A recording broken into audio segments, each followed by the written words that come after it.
నమస్తే గురూజీ. శ్రీమాత్రే నమః. గురూజీ, జూన్ 6వ తారీఖున పంచగ్రహ కూటమి ఏర్పడబోతోంది. ఈ వార్త మన ఛానల్లోనే మీరు కూడా వీడియోల్లో చేశారు, చెప్పాము. అసలు ముందు పంచగ్రహ కూటమి అంటే ఏంటి గురూజీ? శ్రీ గురుభ్యో నమః. శ్రీమాత్రే నమః. కూటమి అంటే కలయిక. కలయిక. గ్రహాలు అంటే మనకి ఉన్నటువంటి పంచ తారా గ్రహాలు చాలా ఇంపార్టెంట్. ఉమ్, 2 గ్రహాలు కూడా ఇంపార్టెంట్. మనకు ఉండేటివి నవగ్రహాలు అంటారు. అవును. ఆ నవగ్రహాల్లో సూర్యుడు చంద్రుడు ఒక కేటగిరీ, తర్వాత కుజుడు బుధుడు గురువు శుక్రుడు శని, ఈ 5 తారా గ్రహాలు. ఉహు, తర్వాత రాహుకేతువులు 2, వీటిని ఏమంటారు అంటే తామసిక గ్రహాలు అంటారు. అదేవిధంగా ఇవి కనపడవు, వీటిని సంపాత స్థానాలు అంటారు. ఉమ్, సో కనబడే గ్రహాలు మనకి 7, కనపడని గ్రహాలు 2, మొత్తం 9. మొత్తం 9.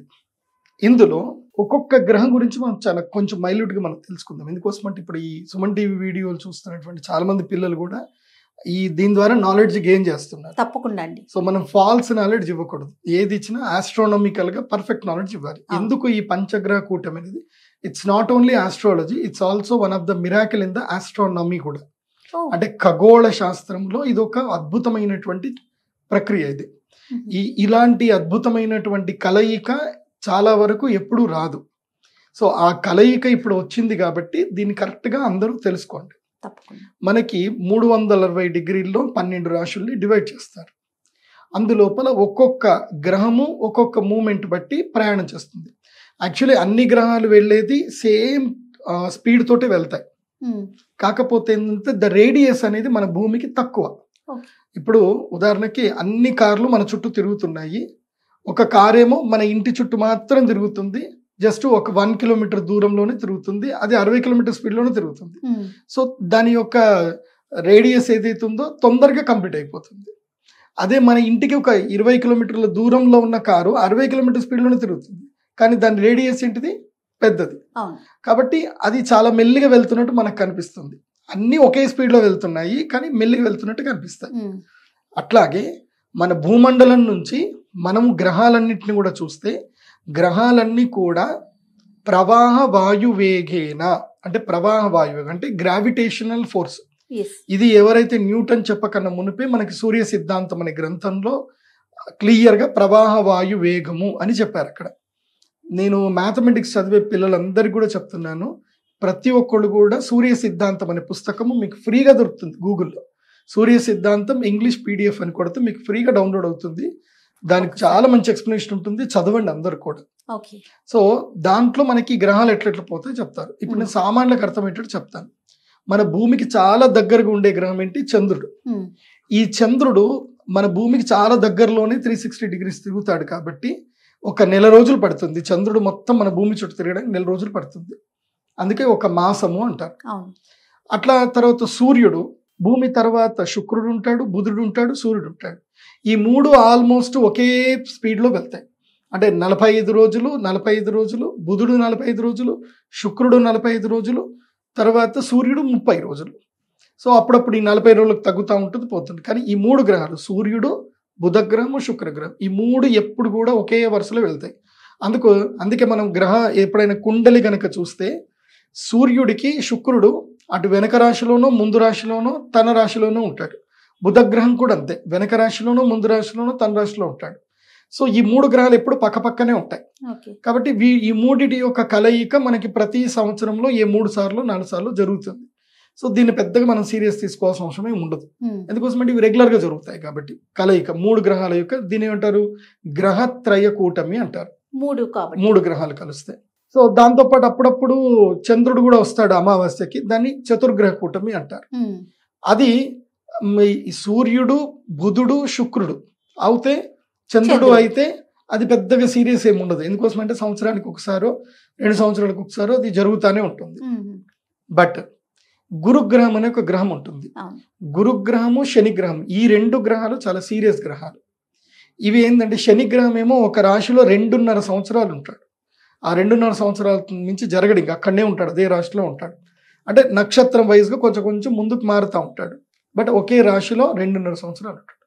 గురుగ్రహం ఒక రాశిలో 1 సంవత్సరం పాటు ఉంటాడు. అయితే మనకి దేవతలు రాక్షసులు అని మనకి తెలుసు. వీళ్ళిద్దరేంటి? ఎనిమిస్. ఉమ్, దేవతలకి గురువు ఎవరు అంటే గురుగ్రహము.